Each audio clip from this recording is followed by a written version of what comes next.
Welcome to my new blog. আপনারা দেখতেছেন আমি একটা পাখির খামার দিতেছি। এই খামারে আমি কিছু কয়েল পাখির বাচ্চা উঠাবো, এই জন্য আমি খামারটা রেডি করতেছি। খামারে এখন আমি কাঠের গুঁড়ো দিতেছি। কাঠের গুঁড়ো দেওয়ার পর আমি সুন্দর করে কাঠের গুঁড়ো হাত দিয়ে বিছিয়ে দিব। আপনারা দেখতে থাকুন আমি কাঠের গুঁড়ো কিভাবে বিছিয়ে দিতেছি।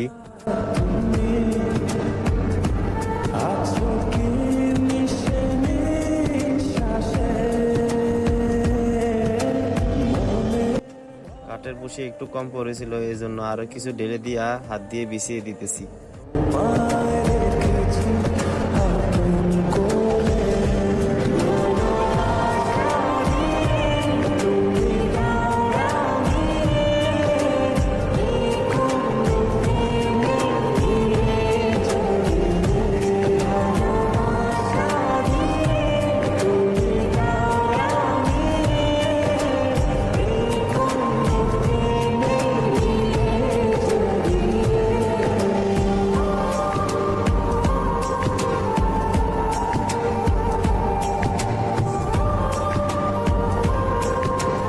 কাঠের গুঁড়া সবগুলো বিছিয়ে দিয়েছি, এখন পা দিয়ে চেপে চেপে দিতেছি।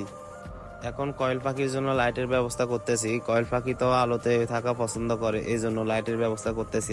আমার ফার্মে সব সময় আলো থাকে না, কিছু কিছু সময় অন্ধকার হয়ে যায়, এই জন্য লাইটের ব্যবস্থা করতেছি। লাইট না থাকলে তো পুরাই ফার্ম অন্ধকার হয়ে যাবে।